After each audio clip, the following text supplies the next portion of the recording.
We have created a new program this year for what we call large area developers. It's an incentive program. We call it the 50/50. And it is a program where if they meet or beat their opening schedule, we reduce their IFF franchise fee.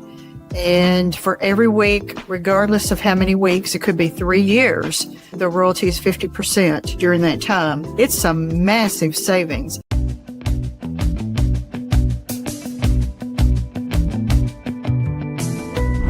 Hello, everyone, and thanks again for tuning in to the latest edition of Fran Coach's Franchising 101 podcast. I am Tim Parmeter, founder and CEO of Fran Coach and your podcast host. Today, I'm going to kind of fangirl a little bit today. We're going to discuss, got a franchise coming in to talk about their brand. It is a massive food franchise that quite honestly is the absolute favorite place for my son and I to go.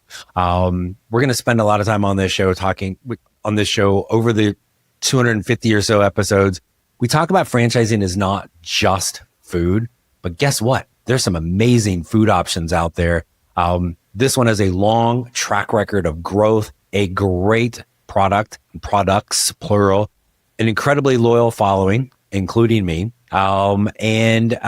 Really, I'm just kind of getting hungry thinking about it. So let's get to it. Quick reminder of who we are. Fran Coach is the premier franchise consulting firm. Our number one goal is not selling anything. We shouldn't be selling in franchising. Our number one goal is to properly educate people on franchise ownership so you can determine first, is this the thing for you? If so, we're going to help you figure out what is your absolute best fit. Not anybody else's, not what somebody else thinks it might be or draws up some numbers on a chalkboard. What is your absolute best fit? This is the most individualized, personalized process you're going to find out there. Our team at Fran Coach is going to help you. And one of the ways we're going to do that is share some things about some of the franchises. So excited for this one.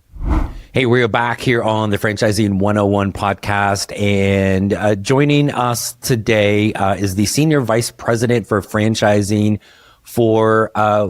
and this is maybe my own personal preference, but the best sandwich franchise in the whole world, Potbelly Sandwich.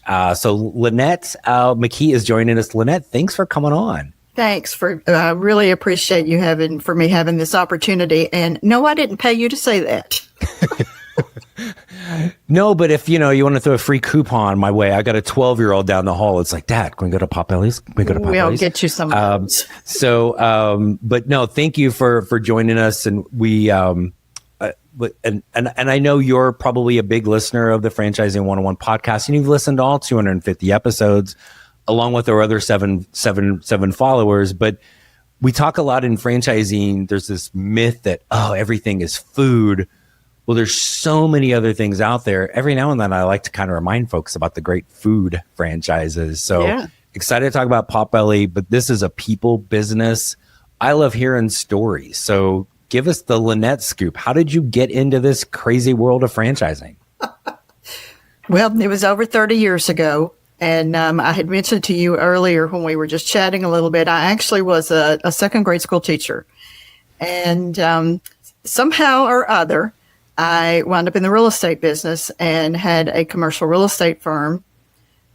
Did work for a company called TW Services, which was back then the owner of Denny's and several other brands. Yep. And during that time, did some work for their sister division of Hardee's Food System. And they asked me to move to California and move their Denny's franchise division from Irvine, California to Spartanburg, South Carolina. I'd never seen a legal document pertaining to franchising. If you've ever said, take your heels and stick you in head first, that's what happened. And from there, it progressed over the years. So that was back in the day of the Uniform Franchise Offering Circular. And they laid it on my desk the first day and said, read this. And I thought, what have I gotten myself into? Yes. You're like, what in the world is this? Yeah. But 30 years ago when you started, you were also only 4. So, I mean, your reading skills probably weren't there. But but second grade teaching, and Were there any, this may sound crazy, any correlations from second graders and working now in franchising? You have absolutely no idea how aligned it is. Two things. And I was at Dunkin' once upon a time, and my staff there one day said, "You treat me like your second graders." And I said, "Well, sometimes you act like my second graders." But Yes. The planning part of it, to me, is probably the key, because with all those little kids running around, you've got an account for every minute of the day. You got to be very prepared. You've got to know in advance everything that you're going to be working on, and you have to lead a team. And whether it's 7-year-olds or 30 to 55 plus year olds, it's a lot of the same thing. I still use the same planning book that I did back in the day. Oh, that's awesome. Which people laugh at me for. But to me, that, and also keeping your message simple, so that it's not that you're trying to lower it down from an education standpoint. It's just keep things simple so that it's easy for everybody and quick, and you can move faster that way. So, yeah, there's more correlations than you could ever imagine.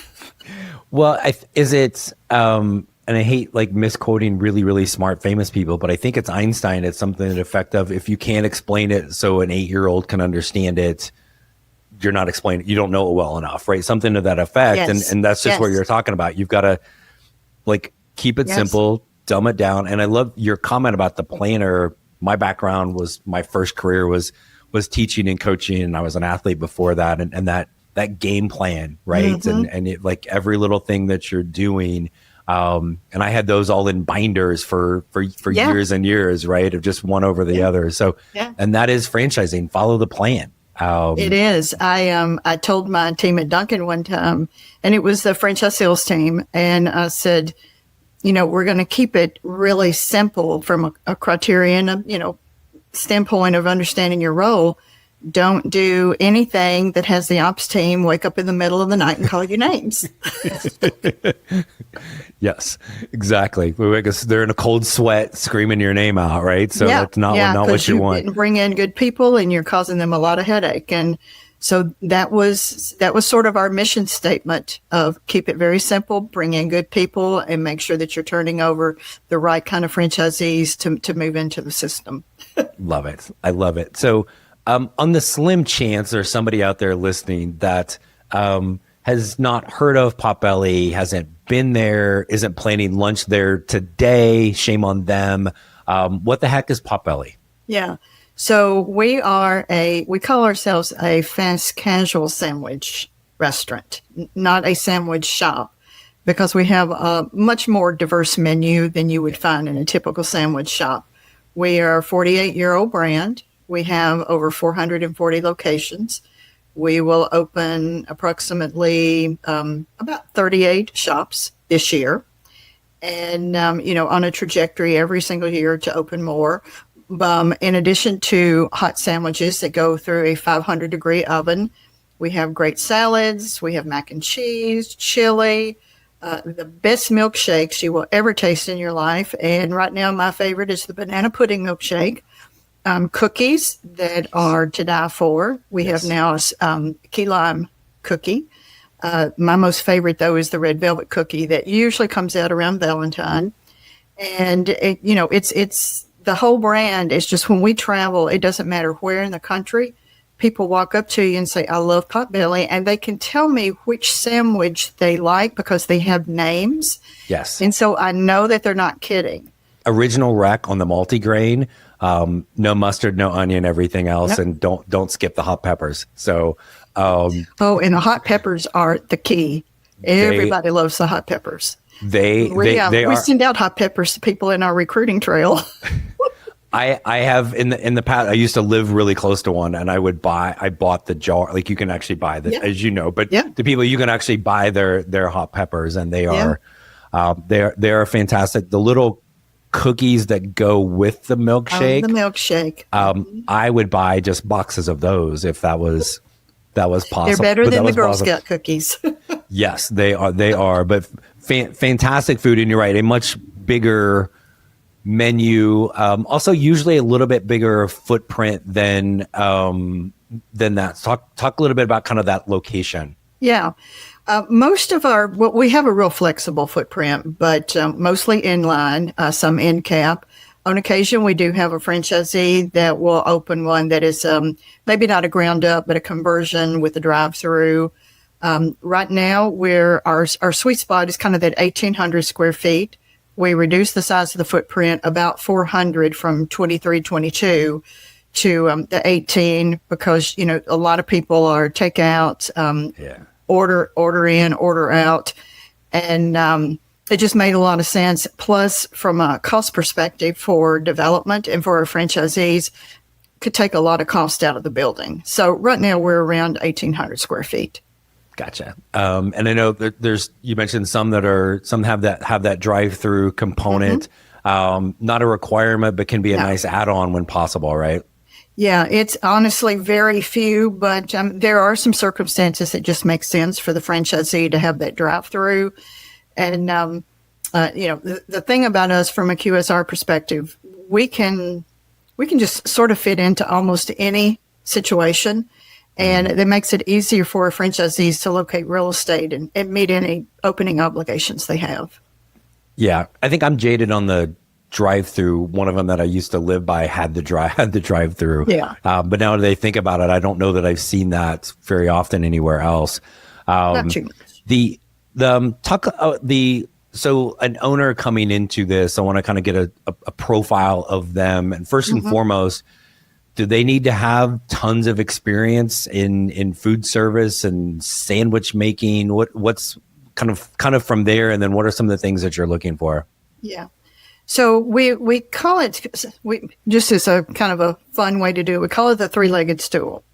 So we're looking from a financial standpoint, how much that they need to have, from inside the four walls, the operations, and then what we call the business of running the business. So we only do multi-unit development with franchisees. And so we want people to have those three areas to be able to become a franchisee. Now, if they come to the table and they've got business experience of some type, they don't have food service, but they do have a strong financial statement, then depending on the size of their network, we may require them to have like a district manager employee, or we may ask them to bring someone on in an equity position. So some of the larger transactions, it just makes more sense to have someone overseeing the operations that has a little bit of stake in the game. But the way we look at it and explain it to people is the three-legged stool, because they can visualize it and it helps them understand the different parts that we're looking for to make sure it's a complete franchise organization. Right. And none of the three legs was stand behind the counter and make sandwiches all day long. No. Right. No. For them. I'm sure they're learning how to, but that's not what an owner does, right? Yeah. We will offer owner training for what we call a mini session, MINI session of about 4 days. And then their operator will come for the full training. A lot of times we will have franchisees that are in other brands or other businesses. And so they don't have the scheduling to be able to be there for the full training. But we want them to understand. I had a franchisee years ago with another brand that had an operating partner. Now, this was an equity partner. And he called me about 2 years in and he said, I'm in a real pickle. And he said the franchisee or the ops person was skimming the books. And he had not taken the time to go to the owner training so that they could understand exactly how the business was run, how the P&L was managed. And so when he was looking at that, he was looking at it from the outside in and didn't understand that he should have caught these things. Right. And, so, I scolded him a little bit because right, he should have been there. He should have done that. And I said, you wouldn't be in this pickle right now. But we do ask the franchise owners to do that. It just makes a lot of sense. And it's for their protection too, to make sure that the people that are in those shops every day, they know when they walk in what kind of questions to ask. Yeah. I mean, I don't care how many different things you have going on or different businesses or brands or whatever. This is still your baby. Like, that's right. You need to understand all of those things from that standpoint. And you talk about multi-unit, so owners are probably, I'm guessing, a little bit more hands-on in that first one, but then as they grow, that's now getting really kind of elevating themselves up, and managers and maybe even district managers, that is their focus much more than that person making the sandwich every day, right? Yeah. And it will depend. We have franchisees now that, they may be under their development agreement, 5, 6, 7, 10 plus shop commitments. And that's the case. They may be in those shops some. Now, we have some young franchisees that are going to be in there every day because they want to learn and they have an operating partner. But we just want to make sure that the business is run well regardless. And, we can vet through the interview process sort of where the gaps are with the candidates and make sure that we're offering them the right path to be sure that, because, you don't want them to sign up to build 7 shops and then they build the first one and something goes wrong. You want to make sure that you're giving them the right guidance for that. Yeah. Well, and we'll talk about this too. So I think if people are sitting there thinking of multi-units and multiple locations, let's say we go through this and I'm going to be a 5-unit operator. I don't open all 5 at once. Kind of there's a, like, even if I could financially, you guys would probably smack me around. I'm like, what are you thinking? Right. Like, talk about kind of those timelines and how that typically works. Yeah. We usually look for 1 a year. Now, the first one, just because you're getting yourself acclimated to the brand, we may give you a little bit more time. But we also find is that if you have the capability of being a little more aggressive and start getting that second and third in the pipeline, particularly in markets that maybe the brand hasn't had as much of a presence, then it's an added plus. But we gauge each franchisee and their ability to do that. From a financial standpoint, you don't want to put somebody in harm's way if maybe they're doing an SBA loan instead of conventional, and the loan document will not allow you to go into number 2 or 3. So each one we look at on a case by case basis, but we don't try to force someone to open more than their schedule, and you've got to be realistic about that as well.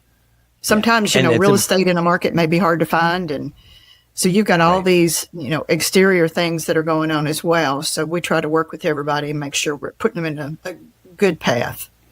Right. And the flip side, sometimes there's real estate, all of a sudden something like a really good opportunity may come open and available, and you want to be able to jump on it. But you got to get that first one really up and running and kind of work. I don't care how great the training is. You got to kind of experience there's going to be some things that go wrong and understand that. Yeah. And it's good to do a postmortem too of just the opening to say, gosh, on my second one, what are the things I learned that I can avoid next time that maybe it had never happened to one of our franchisees before, but this one did. And they're like, okay, I know better, That's the second grade teacher in you. Okay, well, this was the first day of school. This was my plan. Nope, that didn't work. Right? That didn't work. Remember that for next year. So what? I think I can always like trying to combat some misconceptions in franchising. So we have I'm going to use Tampa as a market, right? And so not that I have any familiarity with that area, but the thought of having multiple in there, every now and then people may think, even if I own them all, isn't this store pulling from that store? But they're missing the advantages of kind of that economies of scale things. So talk about how you see those advantages of, could you talk about maybe there's not as much of a presence. How does that presence help the growth of all of the stores? It's really about brand awareness too. And when you go into a new market, and I can tell a quick story, but I won't tell the brand name. That wouldn't be fair to them. But at one point I had a consulting company and I sat down it was a QSR brand, and they said we were going into a particular state, and this franchisee opened one location and they failed. And I said, what did you do to prepare the market? And they just sat there and stared at me. And they said, what do you mean? I said, you put a brand new franchisee into a brand new market, and you didn't prepare the market to tell the market who you were, so that franchisee was not on an island by themselves trying to market. And they're like, oh. So, you don't think it's rocket science, but at times a franchisor will do something like that. And so, for instance, here in Orlando, in Florida was a brand new market for us. We have a franchisee who will develop 12 in a portion of Orlando. The first one is open, 2 more are under development. And the first one, the grand opening, was something you have never seen before. She is just an incredible marketer anyway. But by the time she got the shop open, everybody knew that shop was there, even though it was not on the main street. It was in what I call a power center, and their sales have skyrocketed ever since. So, it's really important to just to make sure that the consumer is aware of who you are. And you can't, unfortunately, franchisees are usually, except for her, franchisees are terrible marketers. That's just, they operate shops. Right. Marketing is not their thing. And so the guidance of that, which our marketing team is just absolutely exceptional at, in giving the ideas and the support to be able to do that. But it is really important to build out a market. So in Tampa, we have one franchisee. They now have, and I'd have to count on my fingers, it's 6 or 7 shops. They'll have around 14 or 15 when they're finished, or at least with this agreement. I'm sure they'll go in and plug into markets that weren't mapped the first time. Right. But as they grow, the value to them, to us, we're a public company. The value to our stakeholders, our investors, it just blooms for everybody. And so to us, that makes a big deal. Now in Florida, we now have either open or committed. Well, I'm going to change that, because after this week, there should be 86. Oh, wow. I was going to say 80, but there'll be 86. And we're beginning to get, a good recognition here. Yeah. Which is just going to bring value to everybody. Yeah, it's that, because I'm sure you guys are like most franchises. There's wherever the location there's a little bit of like kind of protected territory, right? You're not going to put them. There might be a sandwich brand that has got a bad rap for putting them right next to each other at times, right? Mm-hmm. But that's not you guys with this. But we don't, as human beings, live in that whatever 2 or 3 mile bubble. We leave the bubble. We go out in different parts of even the city, and if it's like, oh, this is my favorite lunch spot, and now I'm over on this side of town. Ooh, and again, I am your consumer with this, of like, we drive into, my son and I, we live in the middle of nowhere in Arizona. When we drive into Phoenix, I know where the one is in Santan. I know where the one is by ASU. I know the one in North Scottsdale. Right? I know where 2 of them are in Tucson, if we go that direction. I mean, we go out of our way to be able to do that. And to the point where, gosh, where were we? My wife and I were somewhere. Oh, we were in Chicago not too long ago, which I know that's if not the origin of Potbelly, right? Pretty close, because they're everywhere there. Mm-hmm. But we were just walking down. It was right on Michigan Avenue, and it was like, she's like, "Hey, there's your place." And I'm like, oh. So she's like, "I think you like Potbelly more than me." I'm like, no, but no, I don't think so. No is the correct answer there, right? So that was probably a really good. Right. I should have been a little quicker on that, now that I think about it. So as I slept that night on the floor in the hotel, but that's the thing that you're talking about, is that recognition from there to again create that brand loyalty. The first one in the market is really hard. So that's not an easy place to be in. But you guys talk about some of the things you guys are doing from a support standpoint on that marketing. You're 47-year-old brand with almost 500 of these around the country. So most people have heard of it, but maybe not everybody. How do you help those owners from a marketing standpoint? Well, we have a really outstanding, number one, an app. So all of our customers have the ability, and When we put it on here for you. you know what I'm talking about. So that is something that we advertise through. We also have some really, really good social media campaigns. In today's world, the consumer, it's not really like it used to be. You've got to hit them where they are and what they're paying attention to. And so we have just an unbelievable chief marketing officer that and his team identify the ways to get in front of the consumer base. Right. And of course, the app is one way, and the digital. And then we do have some commercials and things that we run.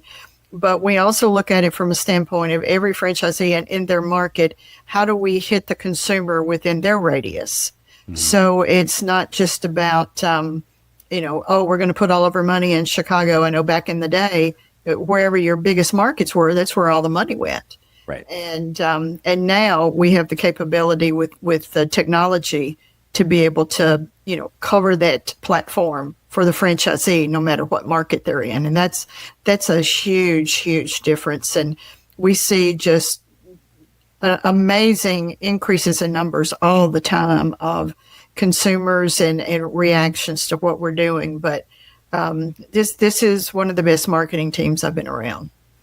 And I always want to kind of say the franchisor, it's not their job to make every customer walk in your door or pick up the phone and call you. It's the brand is part of the reason why you have become a franchise owner. Yeah. But what are some things that the owners can do, and maybe even their managers and their team? What are some things owners can do in local markets to also really kind of get traffic through the business? Probably the biggest percentage of increase they can do is have someone on their team that goes out to the local community and the local businesses and work on catering. Yeah. We have a really, really good catering program. And those shops that, even we have a franchisee that's down in Mississippi, and he's one of our leading franchisees in the catering business, because they literally are out knocking on doors all the time and, offering product for whatever kind of meetings they are. Right. And to me, that's probably one of the fastest ways to grow your business. And sometimes franchisees say, well, I don't want to add another person on staff. And you might have somebody that can do this, a part-time type, opportunity. But to me, that's the best way to do it. But, they'll sponsor Little League teams and, things that you would generally see in your community, just to make sure that people know you're out there. And, to me, that is a really strong way to be a part of the community, to drive your business. You can't expect the consumer, because there's so much noise out there. You think about how many restaurants and how many opportunities, and you've almost got to be tied at the hip. Yeah. In some different ways to be able to do that. And, we have, kids and grandkids that have been a part of sports for many years, and we generally support the brands that support the kids. Yes, it is. I think it's a way sometimes even for owners, regardless of what industry their franchise is in. Yeah. Maybe if they have that passion, if it's kids, it's sports, it's pets, it's whatever, your business now has an opportunity to do something good in the community. And how can that be bad? When it's also going to come back, because it's just one more time. It could be the car line at school, one of the most dreaded places on the planet, the drop off line, right? Really? And there's a sign. I'm glad you brought up the catering, because I think it's a piece of food related businesses that kind of gets overlooked a little bit, right? Because it's a big ticket, even if you're doing hey, can you cater this lunch for 20 people at our, at our business today? Great. That's certainly a bigger ticket than me walking in by myself. But there may be 15 people in that lunch that didn't know where you existed or where you were. And all of a sudden now you just got in front of those customers. So I love that you guys talk about that, because I think that's a huge component of this. So I had a client back, 3 or 4 years ago, non-food. They called me because they knew I was at Potbelly last summer. And they said, we're having our annual picnic. Can you cater 400 sandwiches? Yes, I can. Yeah. So I called the local Potbelly and I said, I'm pretty sure you have a catering manager, so can I turn you over to, and it was, I mean, they were thrilled. The event was thrilled. And the way we have packaging for catering is really nice too, so that it's, the food doesn't arrive in it's already turned cold or it's slushy or whatever. So, the teams have done a really, really nice job of the packaging, which is important.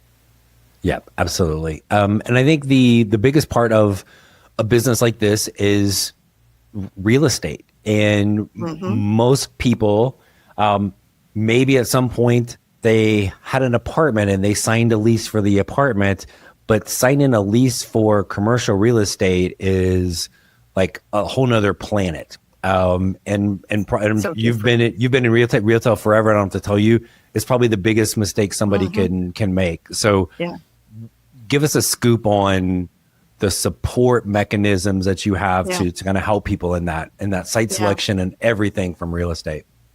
So we're probably more hands-on than sometimes people will want us to be, but we start out with a really solid market planning program.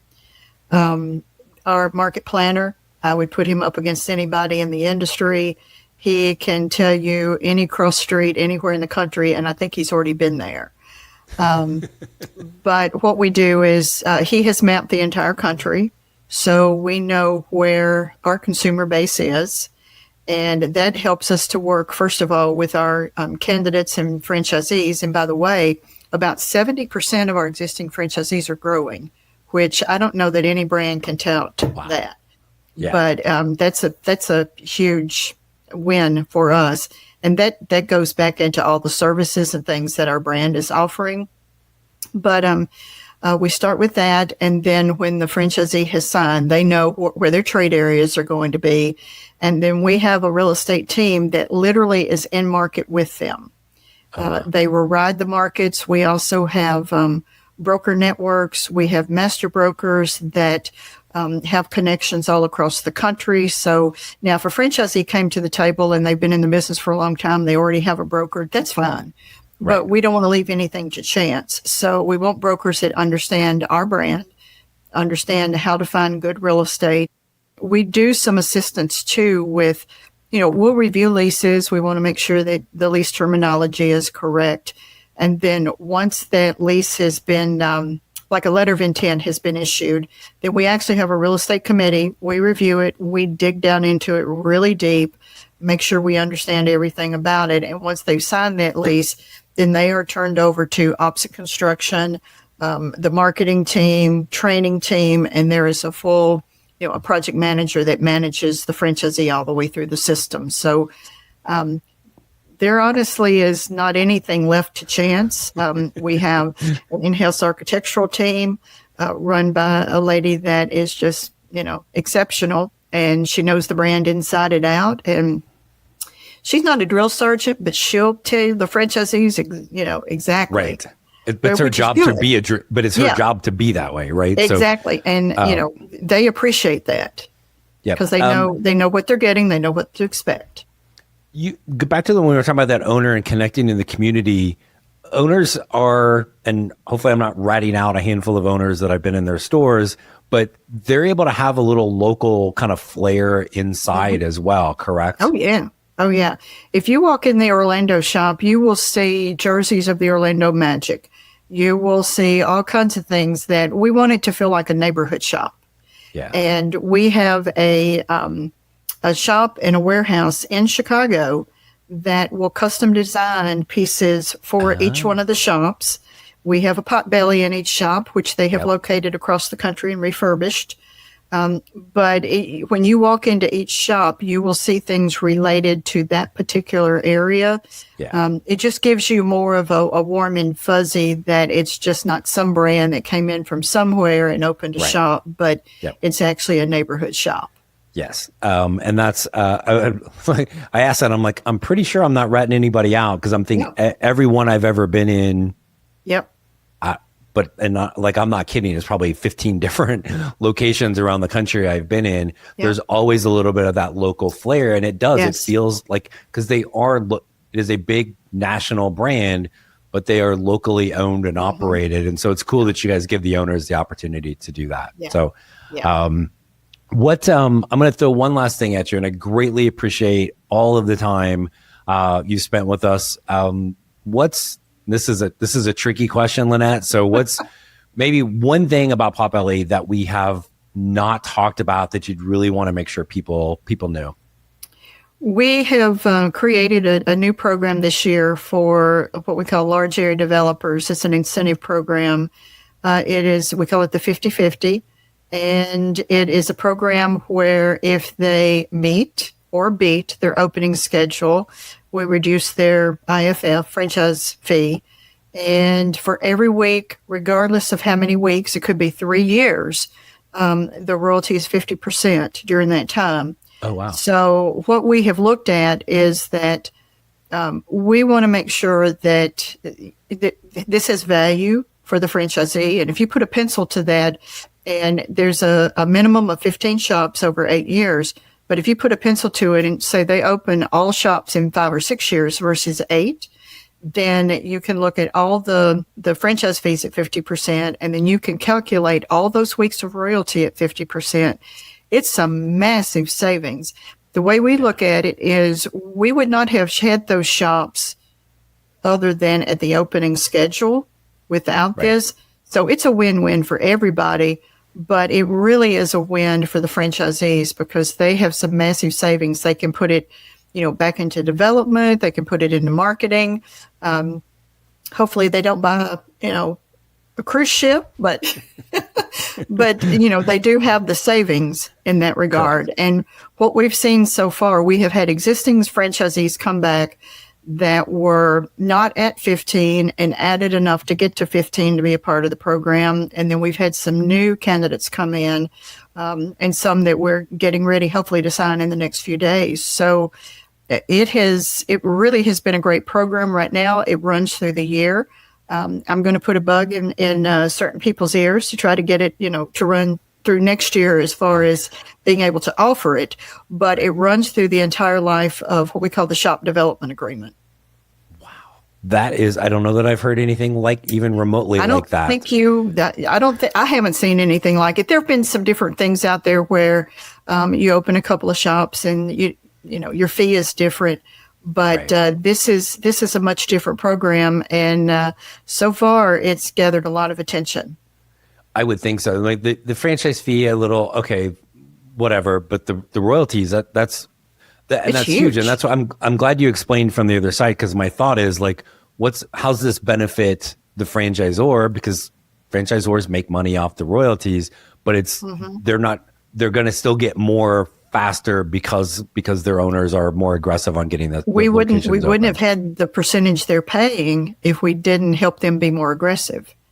So, gotcha. But then, that puts an onerous on our real estate team and everybody else to make sure these franchisees are opening well, opening fast. And we're prepared to do that. That's something that from a senior leadership perspective, like I said, we don't leave anything to chance. Everything is discussed and all the T's are crossed. I love it. Lynette, thank you so much for coming on and chatting with us today. I greatly appreciate it. This was great. I just had a blast. So thank you. No, thank you. Oh, and I am